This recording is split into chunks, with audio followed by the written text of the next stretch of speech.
کیا آپ جانتے ہیں کہ لوط کون تھا؟ کیا آپ لوط کی اولاد کے بارے میں جانتے ہیں؟ کیا آپ جانتے ہیں کہ لوط کی بیوی نے خدا کی نافرمانی کی اور نمک کا ستون بن گئی، اور اس کے بعد اس کی نسل آگے کیسے بڑھی؟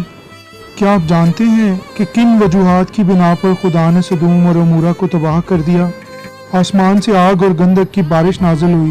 سدوم اور عمورہ اپنی بدی کی وجہ سے راکھ کے ڈیر میں تبدیل ہو گئے۔ بادشاہ کدرلاؤمر نے اپنے اتحادی بادشاہوں سے مل کر سدوم اور اس کی اتحادی بادشاہتوں پر حملہ کیا اور سدوم سے لوط کو اسیر کر کے اپنے ساتھ لے گئے۔ تو آپ جانتے ہیں کس نے ان بادشاہوں سے مقابلہ کر کے لوط کو رہائی دلوائی؟ ان سب سوالوں کے جواب جانیے اسی ویڈیو میں۔ میری آپ سے ریکویسٹ ہے کہ ویڈیو کو لائک کریں، زیادہ سے زیادہ شیئر کریں۔ ہاں، اگر آپ نے ابھی تک چینل کو سبسکرائب نہیں کیا تو پلیز چینل کو سبسکرائب کریں اور ساتھ میں موجود اس گھنٹی کے بٹن کو دبا دیں تاکہ میری نئی آنے والی اپڈیٹڈ ویڈیوز آپ تک بآسانی پہنچتی رہیں۔ A very warm welcome to Ancient Tales۔ تمام دیکھنے اور سننے والوں کو میری طرف سے بہت بہت سلام۔ لوط ایک عبرانی نام ہے جس کا مطلب ملفوف یعنی لپٹا ہوا ہے۔ لوط حران کا بیٹا اور ابراہیم کا بھتیجا تھا۔ اپنے نام کے مطابق لوط جب تک خدا کے برگزیدہ بندہ ابراہیم کے ساتھ لپٹا رہا، خدا کا برکتوں بھرا ہاتھ لوط کے سر پر قائم رہا۔ لوط کا باپ مر کر اس کے لیے کافی جائیداد اور مال مویشی چھوڑ گیا تھا۔ اب لوط ابراہیم کے ساتھ میسوپوٹامیہ کے شہر اور سے کنعان اور وہاں سے مصر اور مصر سے پھر واپس کنعان جانے کو تیار تھا۔ اس عرصہ میں چچا اور بھتیجے میں یگانگت اور رفاقت قائم رہی۔ لوط بھی اپنے چچا ابراہیم کی طرح بھیڑ بکریوں کی غلہ بانی کے پیشے سے وابستہ تھا۔ ابراہیم اور لوط کے چرواہوں کا آپس میں جھگڑا ہوا، جس کے باعث ابراہیم نے اپنے بھتیجے سے کہا وہ اپنے لیے کوئی اور جگہ چن لے۔ لوط نے خود غرضی سے سدوم کے سرسبز و شاداب گرد و نواح کو چنا۔ یہ شہر اپنی بدکاری یعنی ہم جنس پرستی کے باعث بڑا بدنام تھا۔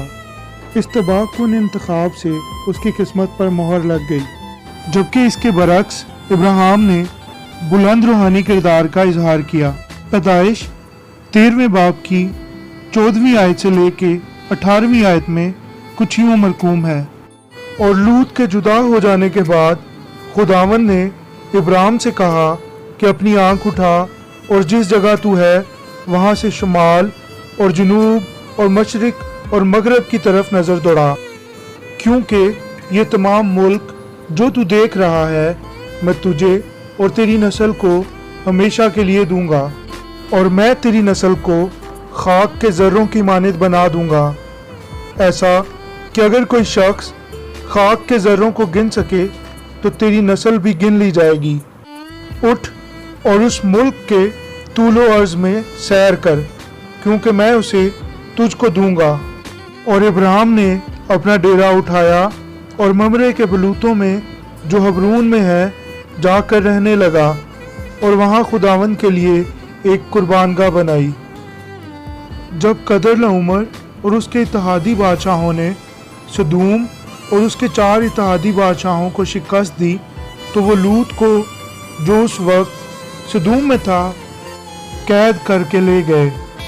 ابراہیم نے جو خداوند کا وفادار تھا جب یہ سنا تو محض اپنے 318 خانہ داروں کے ساتھ دشمنوں کا تعاقب کیا اور انہیں رگید کر مارا، ان بادشاہوں کو شکست دی اور لوط کو اس کے تمام اہل خانہ کے ساتھ بحفاظت واپس سدوم لے آیا، جہاں سدوم کے بادشاہ نے شہر سے باہر آ کر ابراہیم کا والہانہ استقبال کیا۔ جب سدوم کی برائی بہت بڑھ گئی تو فرشتے سدوم آئے اور لوط کو وہاں سے فوراً نکلنے کو کہا۔ اگرچہ لوط وہاں مسافر تھا لیکن وہ ان میں گل مل گیا تھا اور ان کی تمام خصوصیات کو اپنا چکا تھا۔